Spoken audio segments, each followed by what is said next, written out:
Hey robot makers, hope you're having a good day so far. So do you want to learn how to make your own virtual pet like a Tamagotchi? Then this is the show for you. So let's dive straight in. My name is Kevin. Come with me as we build robots, bring them to life with code, and have a whole load of fun along the way. Okay, let's get over to some slides I prepared earlier. So yeah, this is what we're shooting for. It's a load of fun, honestly. You can waste several hours of your weekend with this.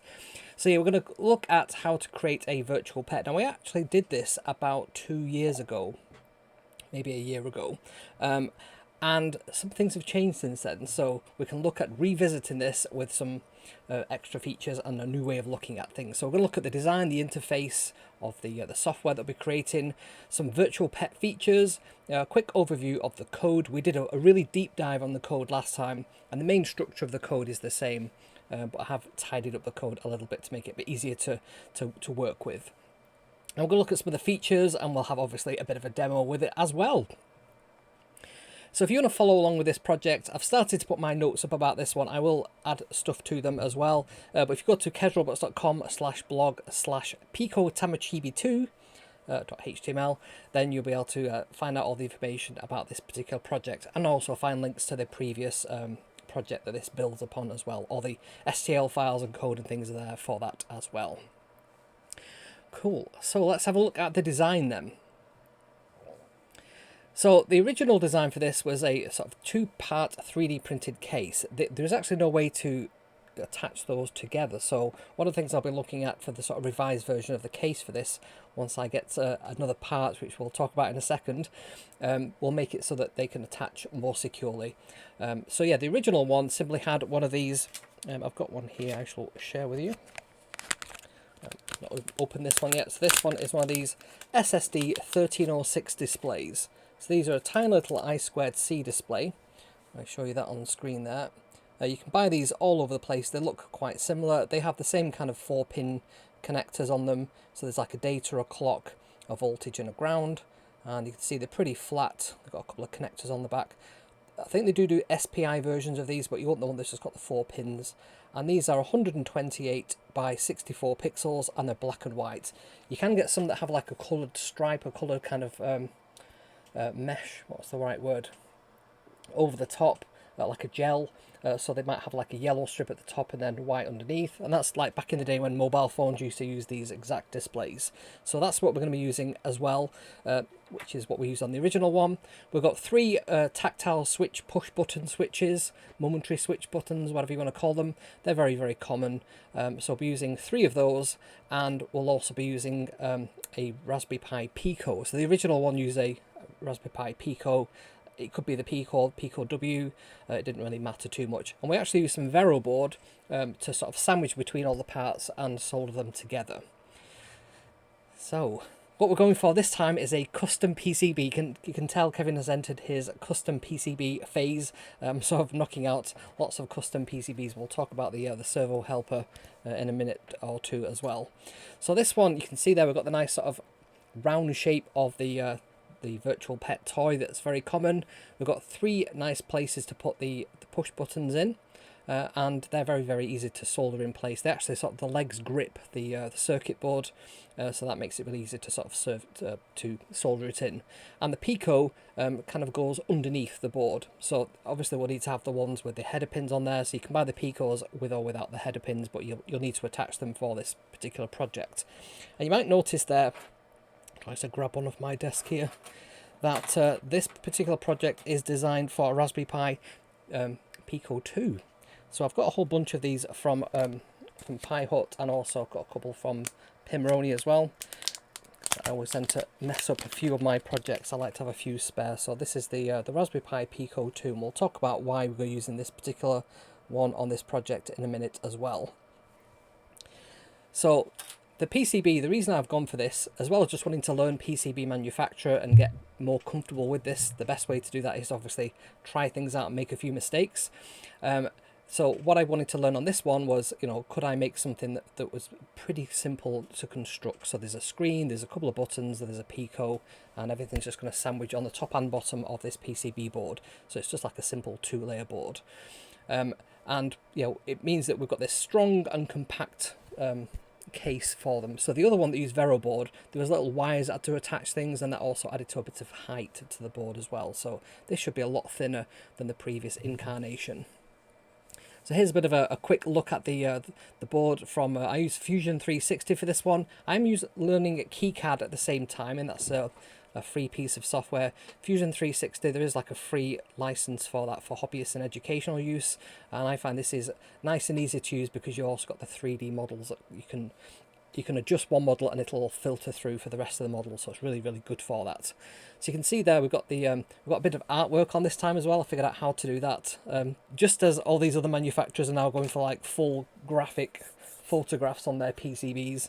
I'm just learning how to do black and white, but you've got to start somewhere.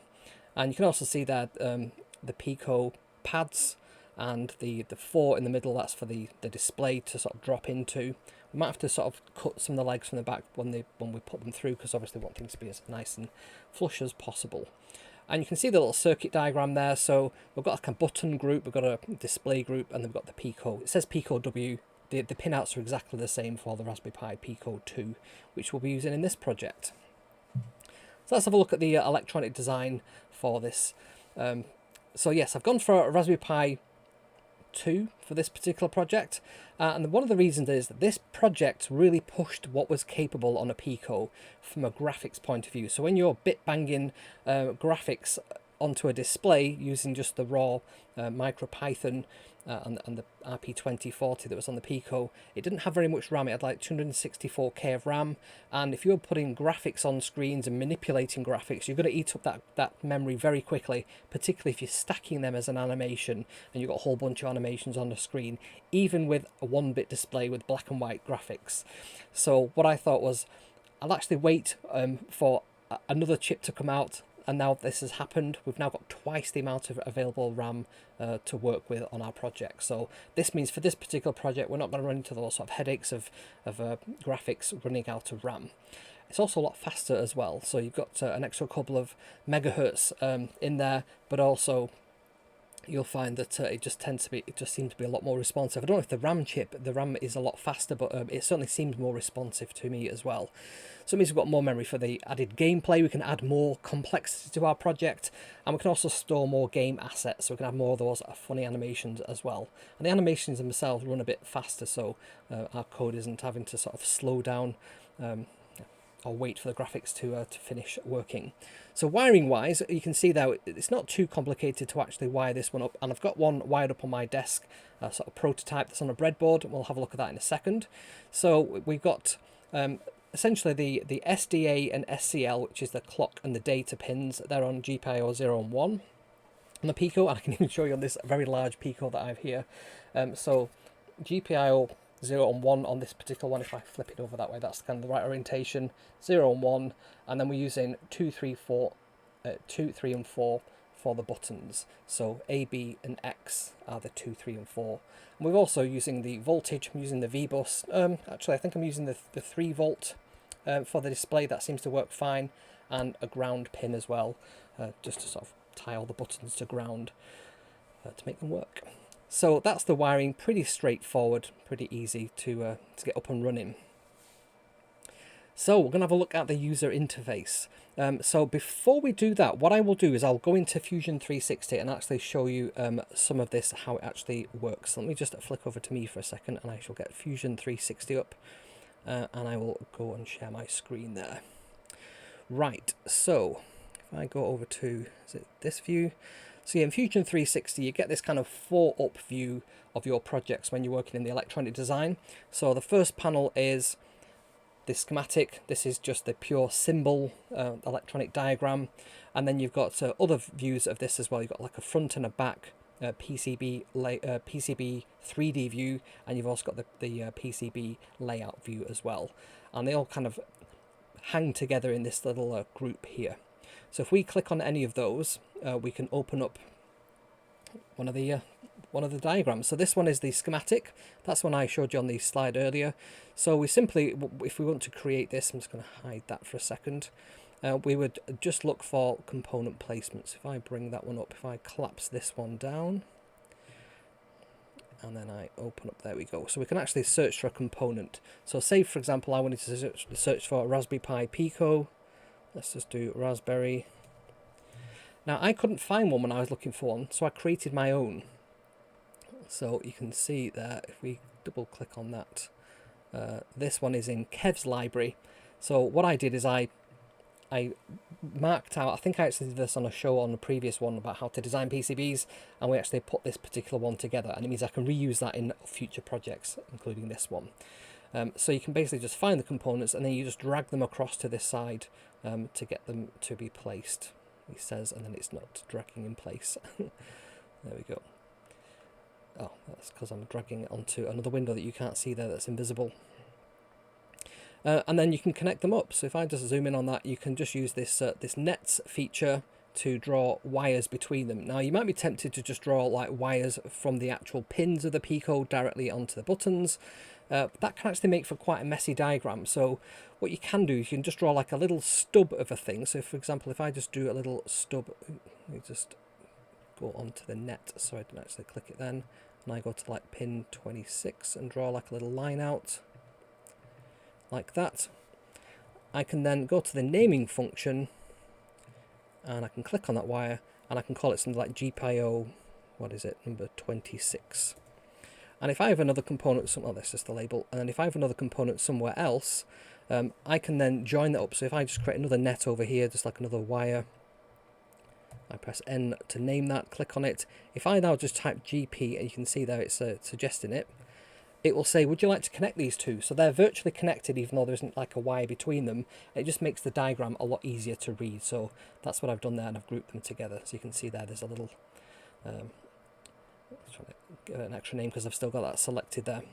So I'm just going to delete those off there, just because it will mess up. And there we go, let's delete that.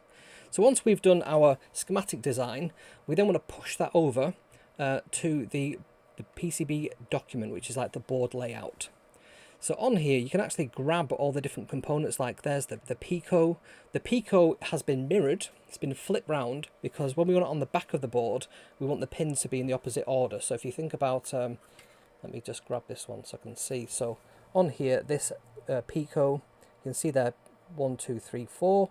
But if we're actually putting this on the back of the board, we want to flip it round so that the pins are in the opposite order, so that they're now on the other side. So pins 0, 1, 2 and 3 are on that side instead of that side. So you just have to remember that when you're manufacturing it. And you've got these different layers that you can look at. So the top and the bottom of the board, you've got like a red and a blue, just to remind you which side of the board you're actually on there. So I simply just drag them across. You've then got these little air wires. You need to route the wires, which means you get these nice sort of traces. And I use the auto router for that. And you can also say, yeah, you can basically just get it to run that, and it will try lots of different combinations out when you click start. And once you've finished that, you can click end job, and then you've got your PCBs laid out, all your traces laid out and everything. Now you also need to run the electronic design rule check. This will check that your diagram is actually valid and there's no issues with the design, like the placement of the pins. Are they too close to the edge? Are they too close to each other? And we've got no particular errors on there, so that one is good to go. And then once we've done that, we can then push over to the 3D model. So if I just click on the push button there, it'll now send that over to the regular Fusion 360, and if it actually knows what the 3D parts are, it will also include them on the diagram. So you can see there we've got this nice view of our board there. I've also included the artwork on there. That's actually quite straightforward to do as well. I'll show you that in a second. And if there are packages, as it calls it, see the buttons, it doesn't really understand what they are, or the display. But if we flip over, I think I've included the Pico W just for seeing, you know, do the buttons, is there enough space around them and everything like that, so we can just see that it's going to work. It also means we can now design a case around this as well. So if I just go back, click on the push to the 2D model again, and if I go over to, let's see, is it automation, I think it is, and then this little ULP button, if I click on that and I just search for BMP, I can click on the simplified version, click OK, and this is how you can convert a Windows bitmap. It has to be a very specific format of bitmap. I had to use GIMP to open the file and then save it back out to actually get it to work with this particular function in Fusion 360. But then you can find the file that you're looking for. I don't know if I've got one on here. It might be under Picotamachibi. There we go. If I just grab that bitmap there, click on open, and then you can just say what kind of size you want this to be. So I think did I go for 10? Let's just try see what that looks like. Click OK. Run the script, and what it will do is it will slice the bitmap into like lots of little slices. Let's see where that's going to come out. Can't actually see where that's gone actually. Maybe it was too small. It's that image there that's just appeared. So I just grab that there. That's what's actually just been put on the board. So you can then move that around as you wish. You just have to be careful with your selection, because I've just grabbed that, and it's also grabbed the button label. So if I put that up there, for example, like that, then I have to just grab that button label and put that back down as well. There are some selection filters on the right hand side that you can enable you to just filter on the silk screen and not like the button labels. There we go. So I can just grab that and move that back down to there. So that's how you can like put in some nice silk screen art, and it'll end up on the silk screen top layer. If you want that one to be on the bottom layer, you can adjust that as well, just using the inspector panel down here. So that's how I went about designing this. I then went to the manufacturing tab, and there is like a Gerber output files, so you click on that, and you can basically just get it to output all the files that you need to then upload to somewhere like PCBWay, which we'll be looking at shortly. So that's how we went about manufacturing the PCB itself.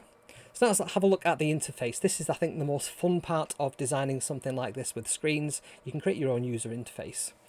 So this user interface has a nice little toolbar at the top, as is the style of Tamagotchis. And we've got this skull. So when your energy gets really low, you're hungry, maybe you're really sleepy, the little skull will hover above your head to indicate that you're about to die.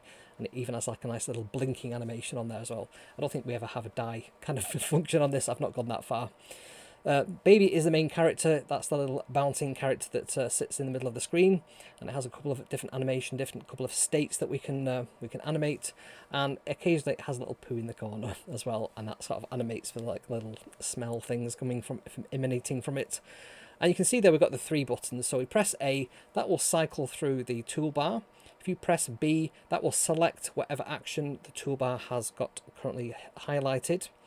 And all we do to highlight it is essentially just invert the colours, because it's black and white, so everything that's white becomes black, and so on, and it just makes it sort of stand out. And if you press X, it just cancels that current selection, so it's nice and simple to use this interface.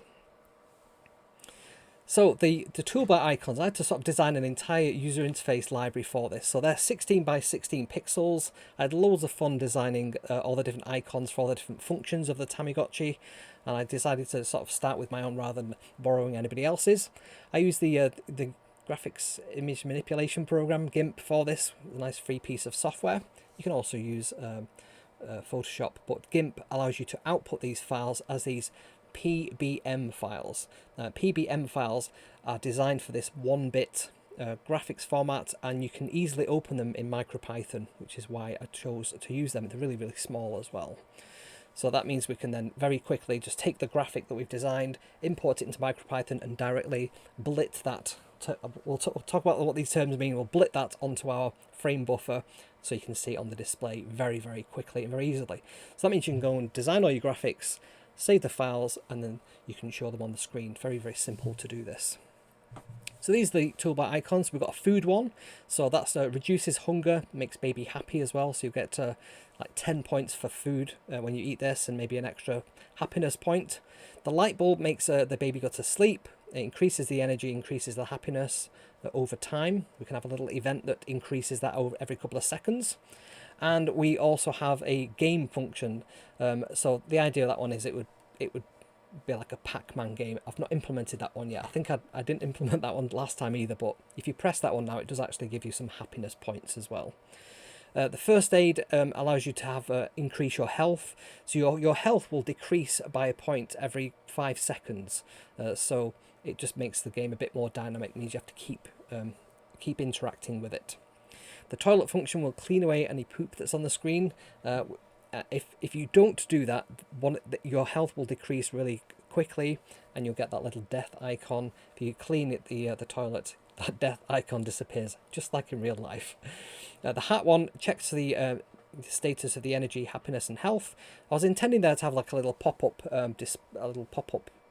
menu, but the text is quite difficult on these really small screens to have multiple lines. So at the moment, if you just press the hat, I think it just gives you an extra point. And then the call function, the idea of that was it could sort of alternate and sort of indicate that it wants some attention because something needs to happen, like it needs food or something like that.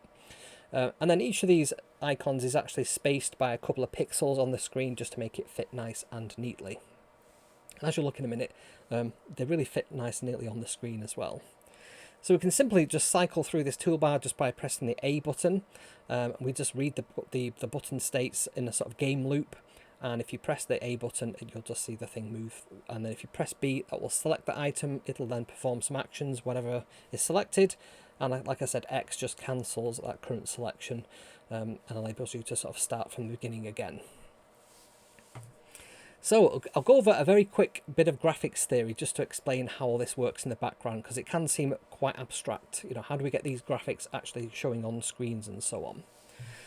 So we're going to go over what pixels are. So picture cells, we can switch on and off pixels. Because this is a black and white screen, it makes moving around pixels really, really like simple from a conceptual point of view. Even designing things, it's just either on or off.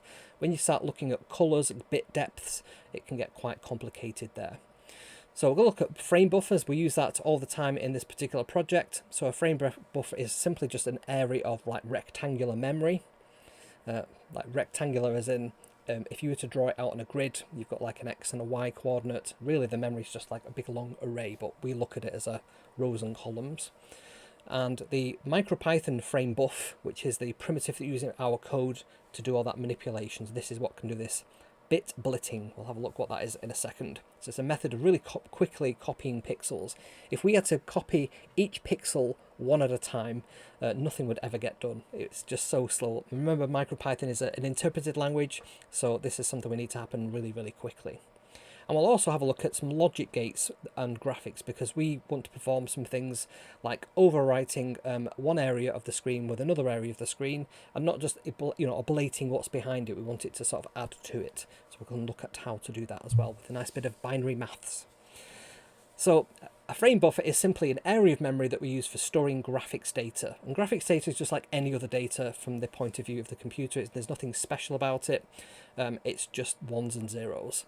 But they're used to construct the actual screen, and our OLED display,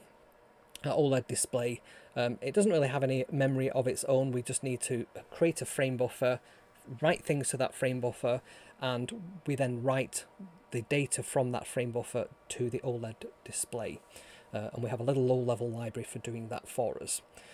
Now, you can use multiple frame buffers to prevent things like flickering. So if you've got a background task that is constantly looking at an area of memory and writing whatever's in there to your display, if you're in the middle of writing something to that display, you'll see that a part of it is drawn and then the other part is drawn. And because that happens really quickly, it looks like a flickering thing. And arcade machines used to use this back in the day to make things look like slightly transparent. Like if your character got hit, you might see them sort of flicker.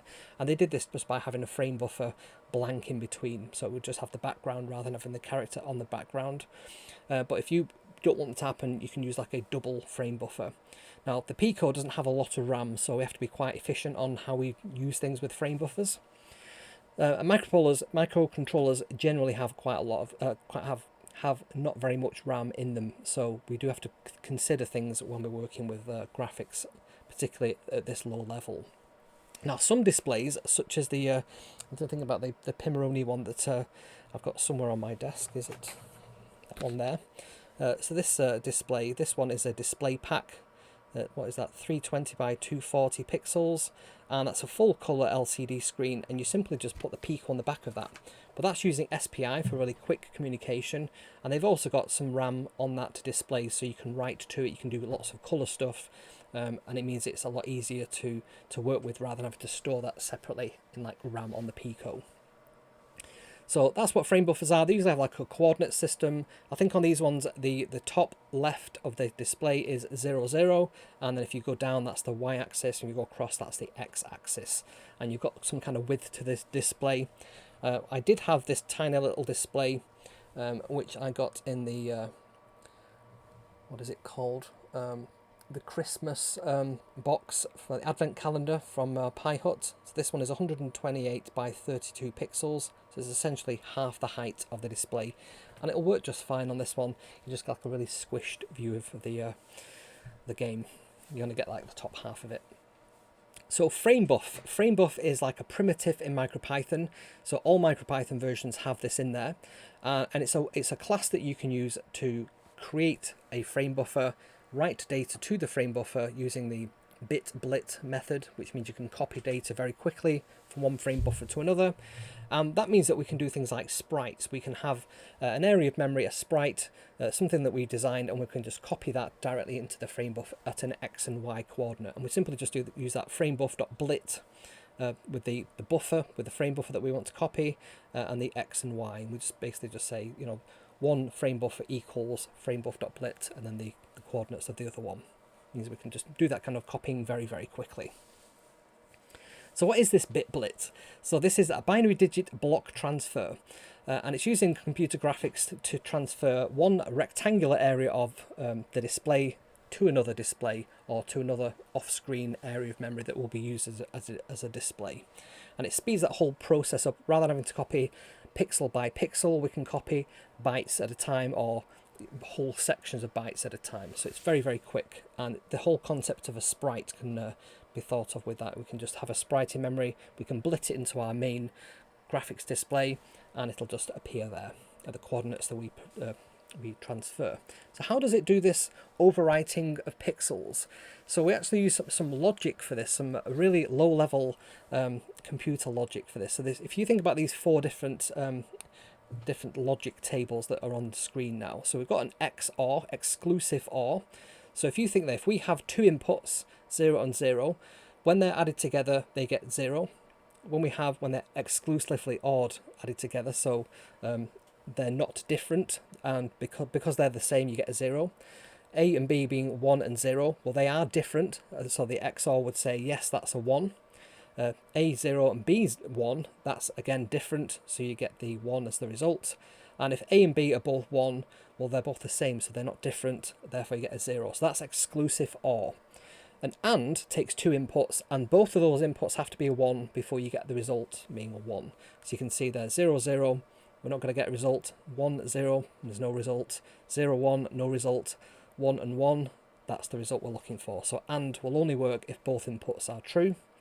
The OR function, and this is the one that we'll be using to copy graphics across from one frame buffer to another, it doesn't matter which of the inputs A or B is selected, we'll always get a 1, and that includes if they're both 1. So you can see there, 0, 0, no result, 1, 0, that's a result, 0, 1, that's also a result, 1, 1, either of those is great, so that's 1 as well.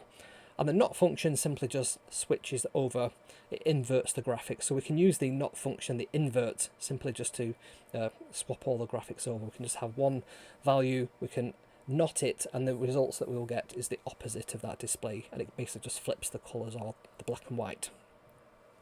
So we're using that to do some of our graphics process on here. So you can see with blitting, what we need to do, rather than copying all the 1 pixels at a time, we just use that blit function. Blit can OR the data, it can do that either or, and if any of those pixels are a 1 in the sprite data, and they're a 1 on the frame buffer, so it's overwriting them, then the result will be a 1. Anywhere that they don't match will be left as they are. So that's great if that's what you're looking for. Some things use exclusive OR. You can use that if you want to have like a difference between the two. If you want to have one image and overwrite another image, exclusive OR can be used for that. So we use sort of computer logic really like low-level stuff for doing graphics processing. So there's a couple of different types of animation that I built into the graphics library that I'm using. I was thinking about how could I be really efficient with the frames, because I want to be able to reuse those frames in clever ways so that I don't have to have more frames. So if I want a little character that's bouncing on the screen, I really only need the frames where it's going down, for example, because I can simply just reverse them when it gets to the bottom and go back up, just play them back in reverse order. So when I was putting this together, I thought, well, there's quite a few different scenarios that I might want. So normal is you just play the frames in order and then you stop. There's no more animations once you've got to the end. The bounce one would be you play them in order and then you go backwards, so it looks like the bouncing effect. The loop would be you do them in order, and then when you get to the end, you just go back to the beginning and do them in order again. And then the reverse is just play them backwards once. So we could also have like a reverse loop if we wanted to. We could have all kinds of other ones, but these were the four I thought I would be using most often in this particular virtual pet game. So you can see there the four ones I've gone for. Now, when I first put together the Picotamachibi, I just had a couple of variables, like global variables, for storing any of the game states. So what is the health, what is the sleepiness, and what else did I have? If it was actually asleep or not, it's like a true or false, and whether that death character should appear, the skull should appear on screen, so is that present or not. So all those things are game states. So what I've done on this sort of reiteration of the Picotamachibi, I've created a new class that's simply called game state, and it has a list, a dictionary, sorry, of key value pairs. So you can see on here, for example, so if the toolbar is selected, if we've selected the first aid item, we can put on the screen vitamins as the message. We can pop that up on our little OLED displays in my graphics library, and then we can change the game state.states to be health, whatever's in health, because that's an integer, plus equals 1. So just add 1 to whatever's in the health. So when you get some first aid, you get an extra health point. And then we just clear the screen after that, just to update it. So there's a bit of a delay when we say pop up on the screen. I think it's like 2 seconds it'll show on the screen, and then it'll go back to the game character just playing. So this makes it a lot easier to do things like troubleshooting. So because I put it into a class, you can have this string function, so _str_. When that's used in a class, you can use that when you say print and then the class name, it will actually run that function, so you can create your own output, and that's really, really helpful. I'll show you what that looks like in a second when we have a demo of this. When you're troubleshooting and you want to see what the whole game state is at the moment, you can basically just print out the class and it will give you this custom string return. So really easy to sort of set and check variables, and you don't have to remember what they're called, because you can just do GameState.states and then it'll autofill all the options for you. So that's another reason to do it in a class rather than just like a global variable. So if you like what I do and you want me to make more of these kinds of videos, please give this video a like, drop me a comment, let me know if virtual pets, if you had a Tamagotchi, is it dead in a drawer somewhere, or did you have one of those at all, and is this a project you're interested in? Let me know in the comments. And if you're also interested in the PCBs that I'm going to be making, I'll be putting these on the store as well once I've sort of just checked that they work the way I intend them to. So yeah, also subscribe if you've not subscribed to the channel already. And I do go live every single Sunday, 7 o'clock British summertime or GMT, whichever time of year we're in, because it is live. So you can definitely check out and hang out in the chat like people are doing at the moment. Okay, let's go back over to our slides. So let's have a look at some of the MicroPython code. So there's 4 groups of files. There's a whole bunch of graphics files that are included in this project. I've attempted to tidy them up a little bit in the repository. If you go to that link that I showed at the very beginning of the video, the blog link to Picotamachibi 2 on kesrobots.com, you'll find all the files on there as well. So icons.py, I originally called this icons because it was going to store the toolbar icons, but it's actually the entire graphics library for this particular project. So it contains the icons themselves, like the class for the icons, the class for the toolbar, the animation of on-screen graphics, the button responses, and something called event, which is how we have game events happen, such as every 5 seconds your health might decrease. That's like an event, so we can just have that on a continual loop. Then there's the Picotamachibi.py, that's our virtual pet program. Then there's these various .pbm files, and there's a whole bunch of these. We'll need to copy over all of these if you want to follow along with this. So there's graphic sprites for the baby bounce, baby ZZZ, which is when it's sleeping, the baby itself, just like a single picture of it, the call animation, which sort of alternates between like two little faces, happy and sad. There's an eat one, so he sort of like looks up and a little cookie falls into his mouth. There's the first aid one, where he gets like a bit of a shot, gets some extra vitamins. There's a food icon, there is the game icon, the heart plus icon, the heart icon, the light bulb icon for when you want to make him go to sleep, and lots of poop animations, because I went to town on that one. There's also something called potty, which is when he jumps and does the poop versus the poop animation itself. The skull that appears next to him, or her, and there's a toilet icon as well. And then finally, the SSD1306.Pi, that's the graphics library, the driver, if you like, for the I2C display like this one here. So these are pretty straightforward to get up and running. And I've used the SSD1306. Honestly, it's so easy to just set up and write graphics to it. So have a quick deep dive on the code. I did a much thorough deep dive on the previous Picotamachibi one, so if you want to know how those libraries work, we did a really deep dive on that one. But just as an overview, so the icon class, we've got the image itself, so there's like a variable that's called image that holds all the pixel data. There's the X and Y coordinate of where that will be put onto screen. There is an invert, whether it's just like the complete inverse of the colours, so black and white's flip, and you can use that to make things sort of flash if you like. There's the width and the height of the image, so how wide and how tall the image is. So I've got two sizes that I use on this particular one, 16 by 16 and 48 by 48. There's the name of the image, so this is helpful if you just want to like see which one you're working with, you can interrogate the name.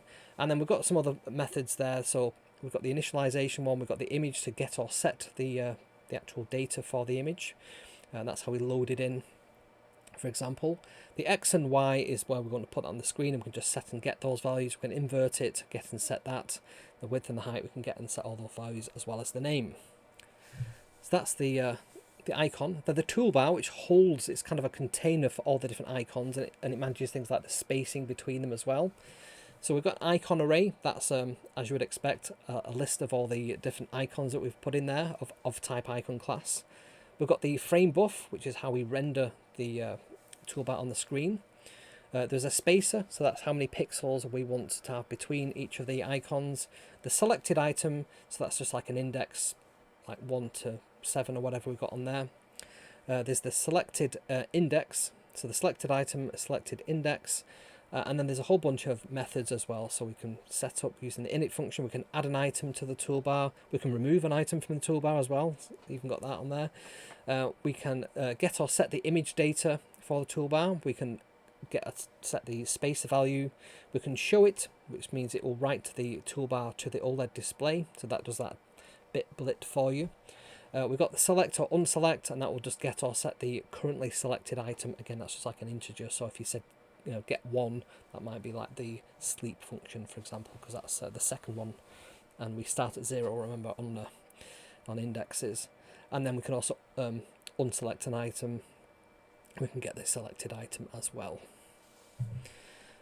So next up is the Animate class. So this is for animating the sprites on the display. So we have frames, and that's just going to be an array of image sprites, so a bit like we have the icons, it's just going to be just a whole array of data that we pulled in from a file. The current frame is the current frame that we want to write to the screen. The speed of the animation, so I've done this as like a text thing, so you've got very slow, default and fast, so it'll basically just pause or be faster depending how you want that to work. So the skull, for example, he blinks, but I wanted that to sort of, rather than sort of blinking all the time, because there's simply just 2 frames, one frame where he's not blinking and one frame where he is blinking, so I've got that on very slow. And then there's that speed value, the amount of the cycles to slow down. Done is if we want to have an animation play out, when it's finished playing, the done will become true. While it's playing, the done will be false. So it's just like a flag to say if it's finished the animation or not. The loop count is how many times you want it to loop through the animation. And then we've got things like bouncing, which is true if the animation is reversed. So when we play the frames forward, we want some way of actually knowing, is it playing forward or is it bouncing back? So that bouncing is just like a flag to say which direction, if you like, that's going in. Then we've got the animation type, the loop, the bounce, the default and the reverse, those four that we looked at before. We can pause, so that counts the countdown ROM for the speed value, so that just shows you what that particular value is. Then we've got set, general purpose flag, you can use whatever you like. I think I use this as like a load and unload. We've got the X and Y position on the screen, the width and the height, and the cached one. So this is because on the very first Pico that I was using, I just grab a very first Pico there. So these ones have like 264K of RAM. They've not got very much RAM at all on them. And I found that if I loaded all the assets for this particular project at once in memory, it would basically just say out of memory and it would crash. So I thought, well, I don't need all the animations to be in the memory all the time. But rather than having to load all the animations when I need them, it'd be good to cache certain ones. So I've got a flag which is the if this is in memory at the moment or not.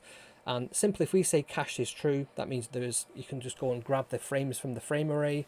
If cached is false, it will actually just do frames equals none. So it does wipe out that memory, and then it'll do a garbage collection to free that memory up. And it's like a really nice way of managing the memory. So we can say set or unset, or set true will load them, set false will wipe the cache. And then the file name is just the base file for the name. So a lot of the file frames have like a base name such as baby, and it'll be baby 1, baby 2, baby 3, baby 4. So the base name is just before you got those numbers. So we use a bit of Python string management to figure out what the files will be. Rather than having to pass in like every single file name, we can just say this is the base file name, go and find them. They're all on the disk, on the storage. So next up is the rest of the Animate class. This is the methods. So we've got the set, the speed, animation type, frame count, done, width, height, frame, file name, loop, bounce. And then the functional methods, so we can say forward, that will play one frame forward, backwards will regress one frame. Load and unload will either load the image data from the files. That used to take like a couple of milliseconds to do that on the original Pico. Now it's like almost imperceptible. There's no lag at all doing that. So that's one of the things I noticed in this project with the Pico 2. Unload will just release that memory and clear up the memory using the garbage collect. Animate will just process one frame, so it'll grab the frame that's currently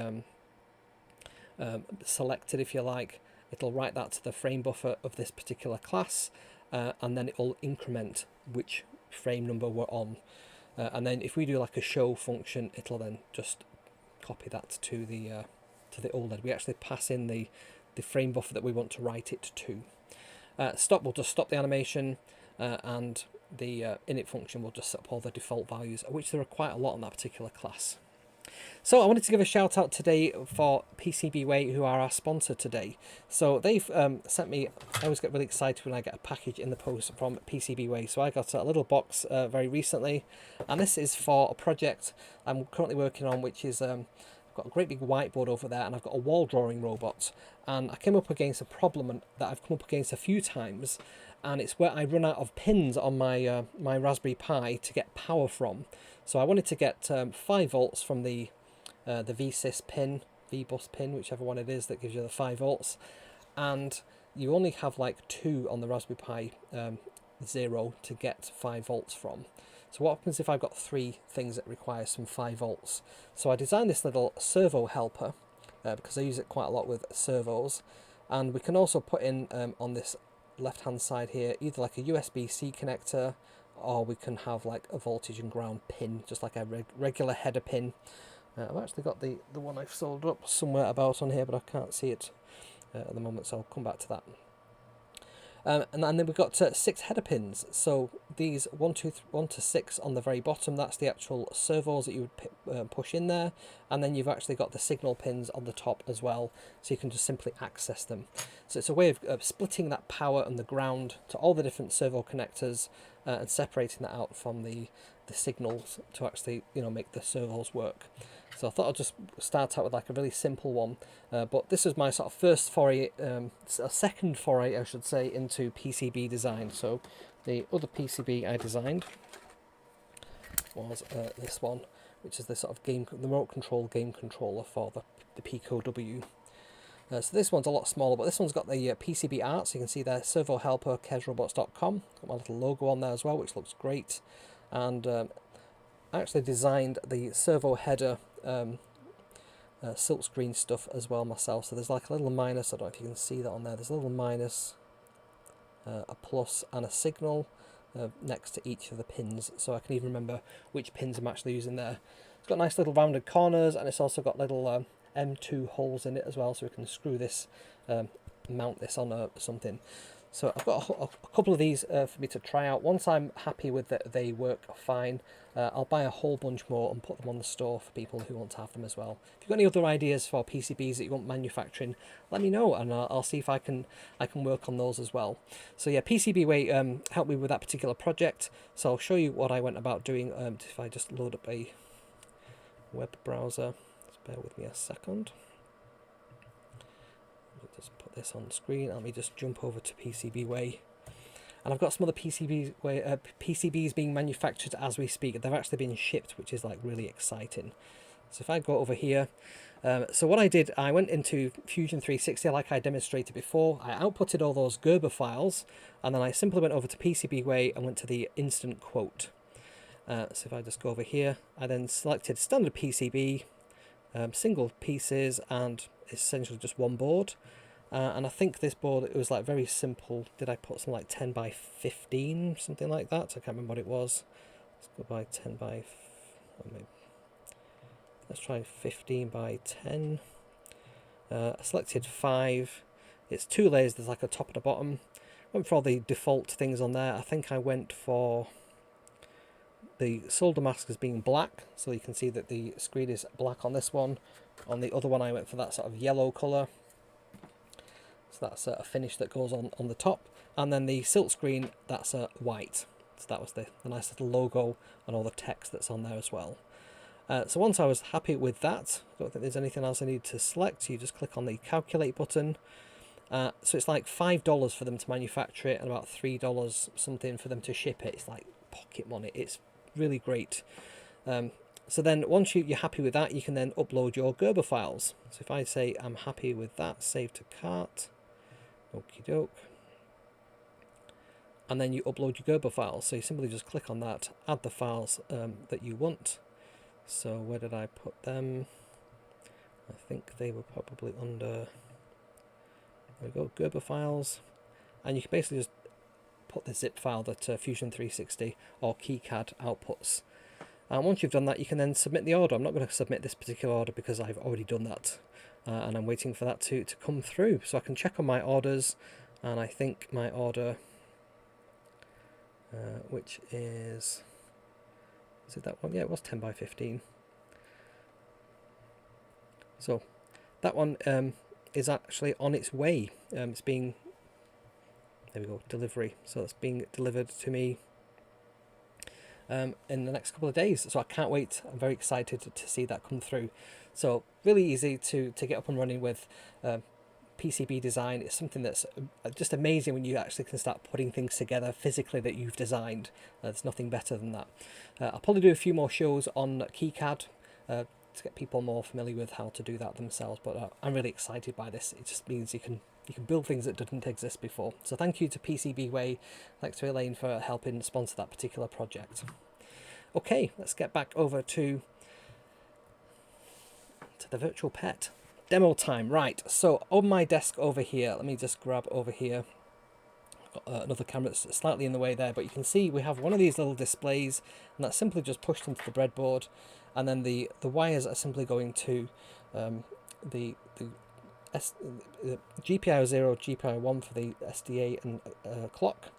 We've got some voltages coming from, I think it's like the 3rd pin from the top, and the very top one for the display, I think. Yeah, so the orange one is basically just ground, the top one. It can either go in that one or the 5th pin down for the voltage. It's 5 volts or 3 volts tolerant. And then I've got a whole bunch of push buttons on there as well. So if I now go over to, let me just get Thonny up on the screen. I'll try and do this as like a split screen thing, and what I'll also do is I'll zoom straight into that. There we go. So it's just showing the last thing that run there.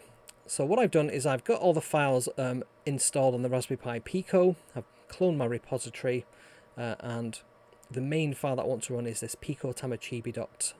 If I just sort of show that there, Picotamachibi.py.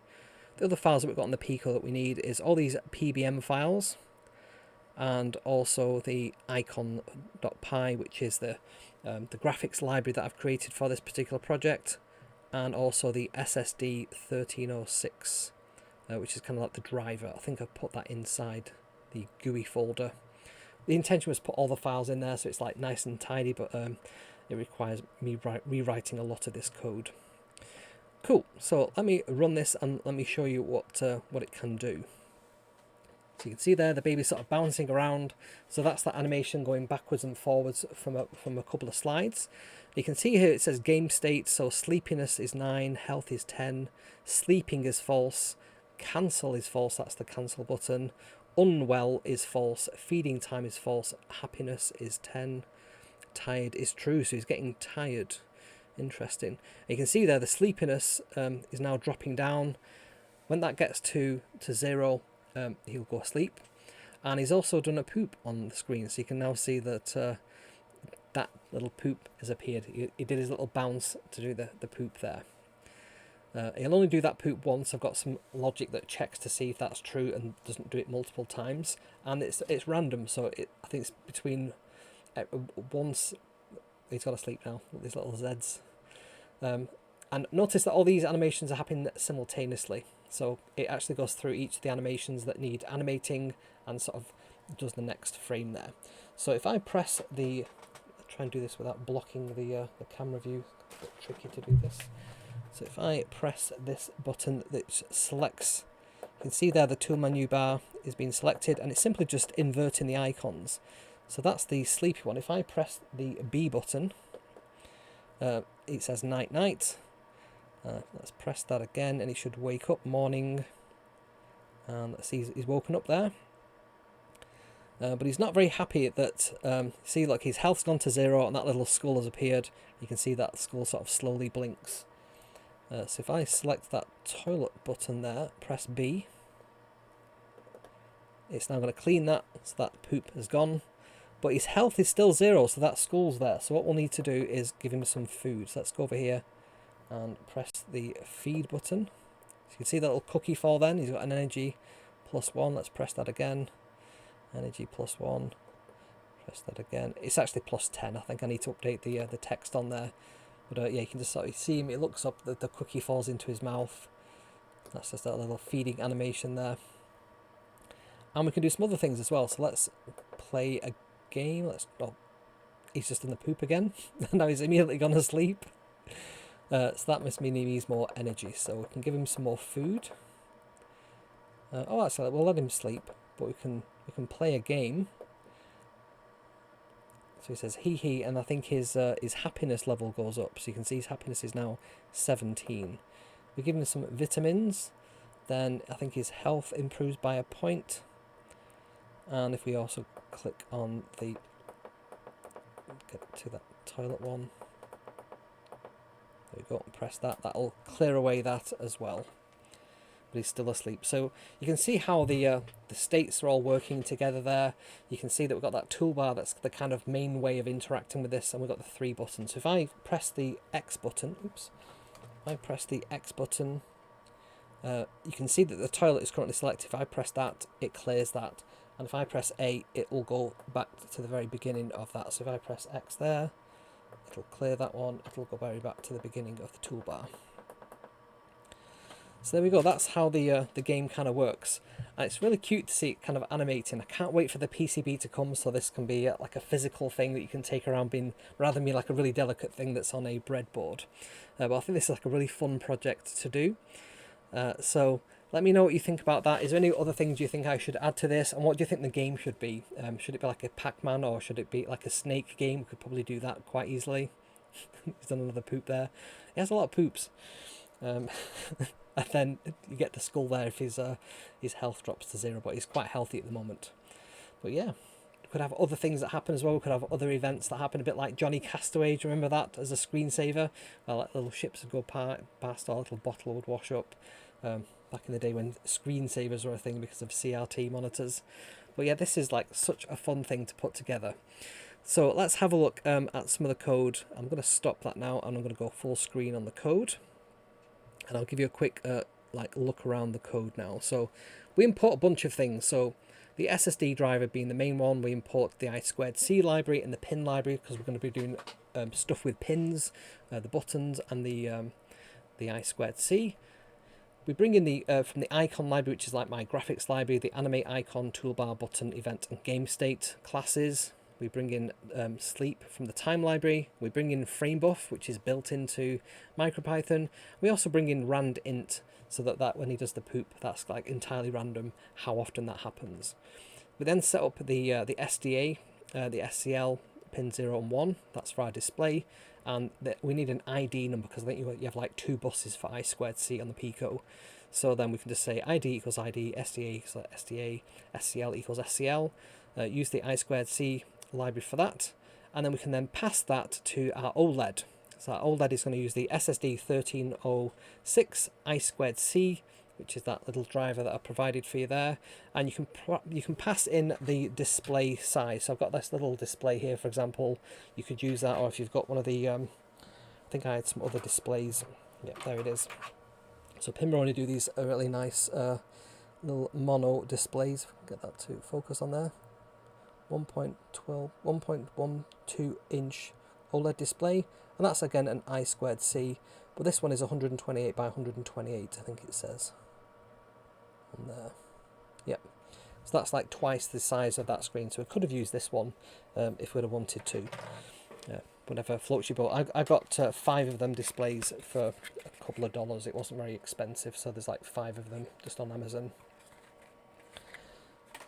You can use whatever you like there. So once we've created that OLED variable from that particular class, we've then got something that we can use to share with the rest of the library, and it's essentially a frame buffer that writes directly to that screen. We initialize the display. That's like a function of that library, which just makes everything work. It kind of sets all the registers in the display so that they work. And I simply just print out OLED just to see that that's actually working properly. That's just like a bit of a debug thing. Next thing I do in the code is load all the icons. So food, light bulb, game, first aid, toilet, heart, and call. They're all using the icon class, which is that library I've created to do all the handling of that. We provide a width, we provide a name for each of them. We then have some animations. So we have poopy, we have baby, we have eat, we have baby, zzz, we have death, and we have go potty. They're all using the animate class. We have X and Y coordinates where we want them to appear on the screen. We have widths and heights, and again we have some names, and some of them use the default, which is just play them in sequence and stop. Some of them we want them to bounce, so the poop happens once, we want that to stop once it's done that, whereas the bounce one, we want that to be continually working, so that's why we're using that animation type of bounce. The baby zzz, we basically just want to loop round all the Zs forever. And the death one also has the bounce because it's just going between 2 frames essentially. We then got the game state, so that just has a states dictionary, and you pass in a value and a key and a value. So sleeping is the key, false is the value. So this sets up the entire game state for our little Tamagotchi. So you can see there: sleeping, feeding time, cancel, unwell, health, happiness, sleepiness, and tired. There are some other game variables. We should probably move some of those. Well, actually, they're constants. Rather than put them in the game state, which we could do, I thought I'd have these as constant, which is why they're in capitals. So tiredness, how long before it becomes tired, before that decreases by a point. So you can make that longer if you want your Tamagotchi to be slower, if you like, to become tired. Whereas if I was debugging this, I might make it like half a second or something. Poop min and poop max is how many seconds between, what's the minimum number of seconds to wait before he does the poop animation, what's the maximum number of seconds that it could possibly, and we have that rand int between the 2 of them to get that value. And then the sleep duration, how long does it sleep for before it sort of wakes up. And And then we've got some different, these are callbacks. So these are used when the event fires. So if it's tired, when the tiredness event fires, however often we want that to be, like every 5 seconds, it then decrements the sleepiness by 1. If the sleepiness is less than 1, so it's like a minus figure, we just set it back to 0, so it caps it at 0. And then we say tiredness, start the tiredness event again, whatever that tiredness value is, 5 seconds times 1,000, because it actually does it in milliseconds, so we just need to do that. And then we've got a wake up one, so when he wakes up, what do we do with all the states? So we want him to be sleepiness to 10, so it's like higher value because it counts down to 0. Sleeping is false, happiness is +1, and health is +1 because he's had a good sleep. And baby set false and baby zzz.set false and baby.set true. This is the loading and unloading in like a really elegant way of all those resources and freeing them up. So we don't need the zzz animation to be in memory. Just by saying zzz.set equals false, it will free up all that memory for us. So nice and simple to do that. And I've just got that little console thing that says waking up. So we've got other functions like, checking does it need a poop or not.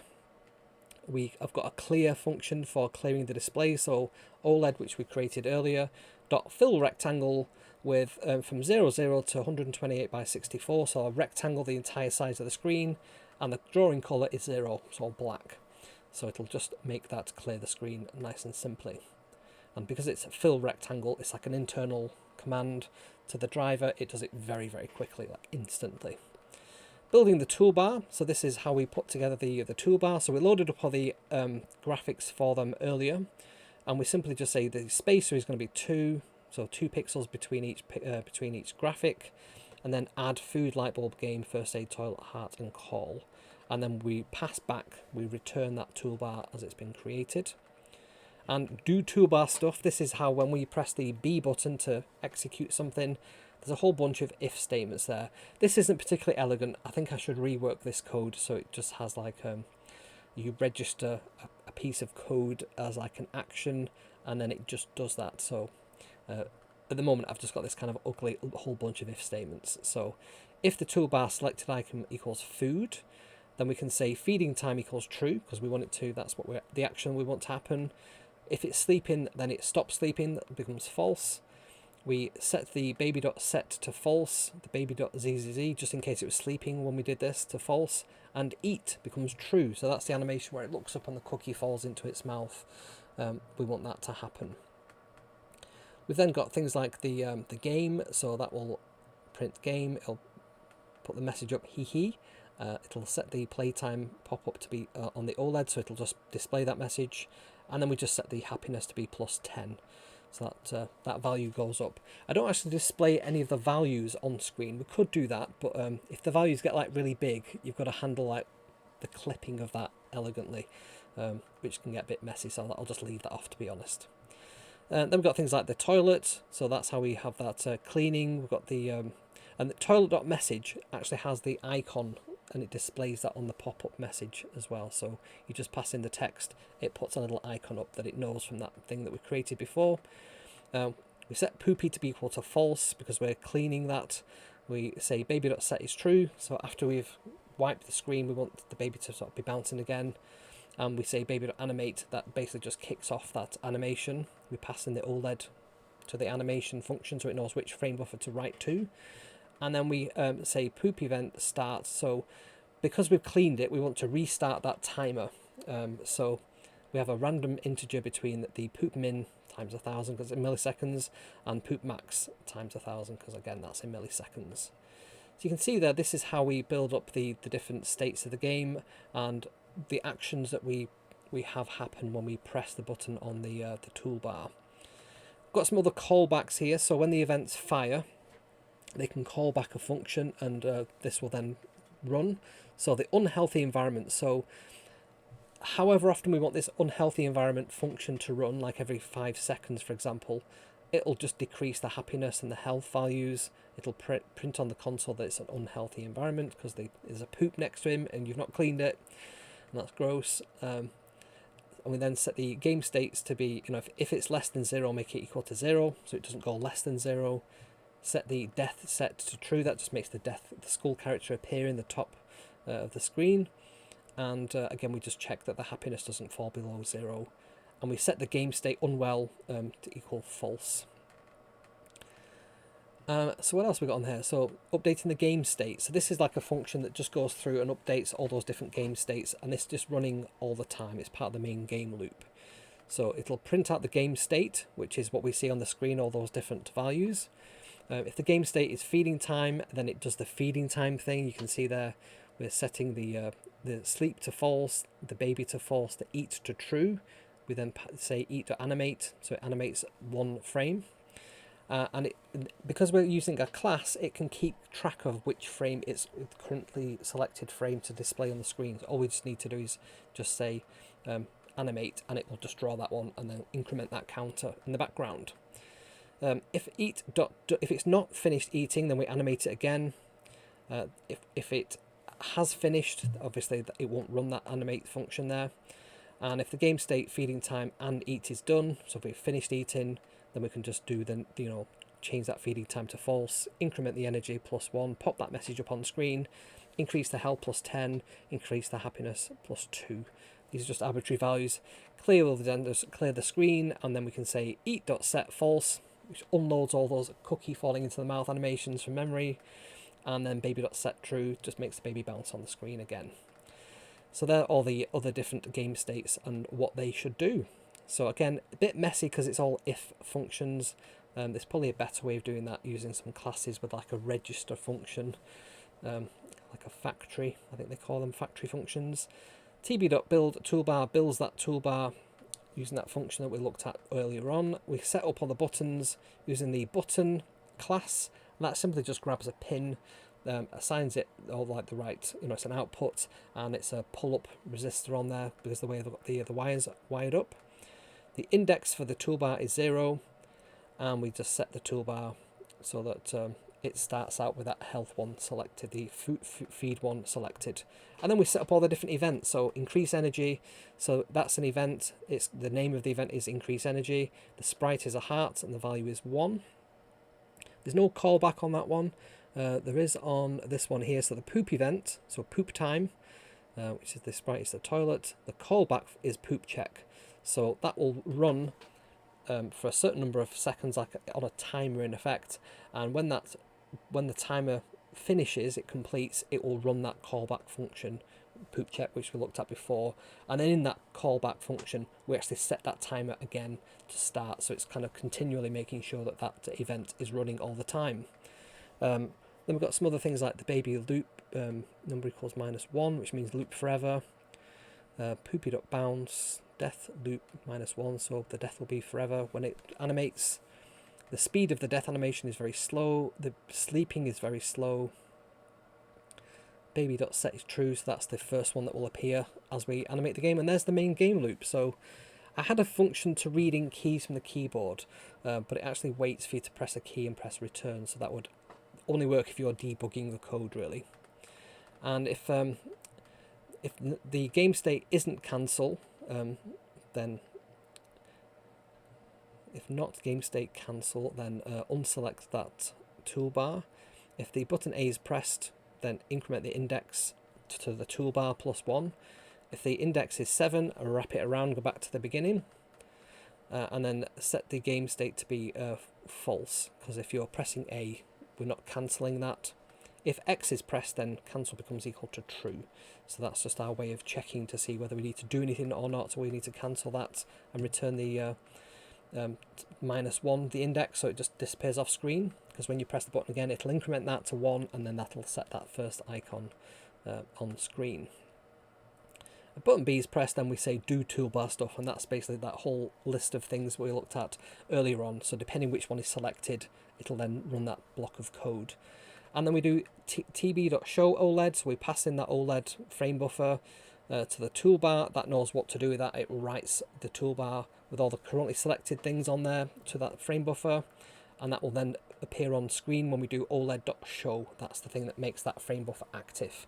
If we did OLED.show after every single operation where we write things, everything would flicker, and it would actually be really slow as well, because that bit splitting does take time to do, and it can't do anything else while it's doing that. So we tend to do all the operations and then do the OLED.show, which writes everything to the screen. And I've even got like a little sleep for, what's that, 1/5 of a 1/10 of a second, whatever that is, 20th of a second or something, so that it doesn't just run too fast. So you can scale that and speed up and slow that down as you need. So that's the main block of code. The GUI code, which has got the it's not that one, is it? Sorry, it's the icons.py. That is the main graphics library. There's a whole bunch of classes in there for like drawing the icons. It's quite kind of boring stuff in there. We've got one for the toolbar. We've got one for, what was that, the Animate. And there's a lot of stuff in the Animate one, because obviously that does a lot of work. There's the button one. You can see that just simply just sets up the button. We've got an is pressed, which can just check if it's true or false and return that. And then there's the event one, so as events happen we can do something with them. What else? We've got the game state. That simply just has the states dictionary in there, and that string function which prints that out to the screen. So that's like a really nice thing as a takeaway if you don't know about that one. _string__. If you print game state, it will run that function and return you whatever you put in there. So it's like a custom message. So yeah, that is the virtual pet. So cool. I can't wait for the PCB to arrive for that, and I can build it and I can show you it. So if you want to get yourself one of these cool hats, you can head over to kevsrobots.com/merch, grab yourself one of these cool Robot Maker hats or mugs. I've actually sold quite a few of those. Clearly the cool kids like them.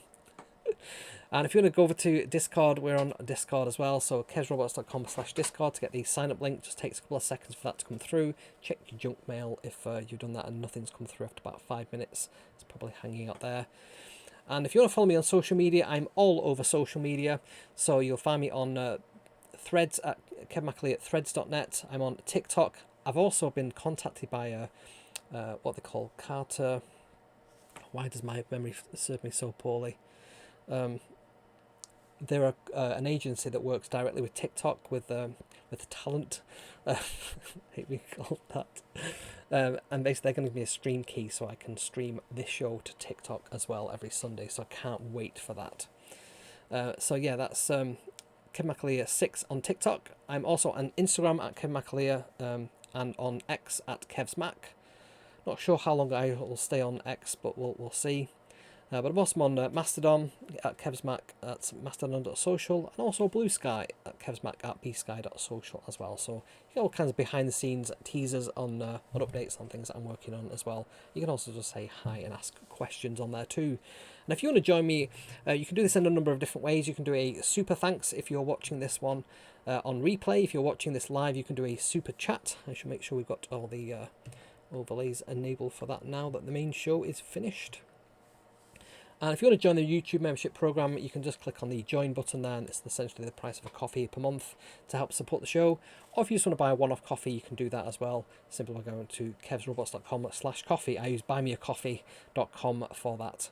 So it really helps the show when people do that too. So speaking of which, let's give a shout out to the people who have done that last week. So thanks, Roland, for the incredible 5 coffees. That's really, really appreciated, Roland. I love your enthusiasm.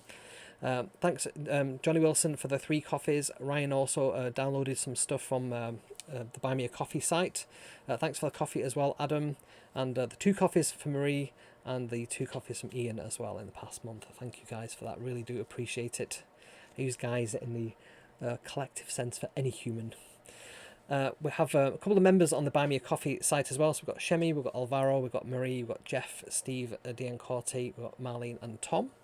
And on the YouTube side, we have Oxrad39. I'm looking like the wrong direction there. I should be looking that way, shouldn't I? Oxrad39, we've got Fafasin, we've got Littleback Ford, we have Dale from Hybrid Robotics, we've got Paul, we've got Johnny, we've got Hans from Cheerlight, Stephen Cross, Jonathan R, John Paul Jolly, we have Alistair Ware, we've got Cassie, we've got Tinkering Rocks, we've got Johnny Bates, we have Michael, and of course we have Tom as well. Thank you so much for supporting the channel. Honestly, it means so much to me when I see those coffees come through, and when I see those memberships. We climbed at one point to 20 members, and then it quickly dropped down. I don't know what I did there, but we had a little peek, and it came up on the YouTube studio where it shows you all your stats and things, and said, woohoo, you got 20 members, and I was like, that's cool. So it's really cool if we could get that number back up again, but I do appreciate every single person on there. So that's everything I've got for you on the main show today. So it's at this point in the video where YouTube will suggest a video over here for you to watch from my entire library of over 300 and I can't remember how many videos it is. It must be pushing nearly 400 videos now. It'll suggest one of these that it thinks you might find interesting as well. So definitely check one of those out. That also helps the channel grow as well, and I really appreciate your viewing. So yes, let me just say thank you so much for watching, and I shall see you next time.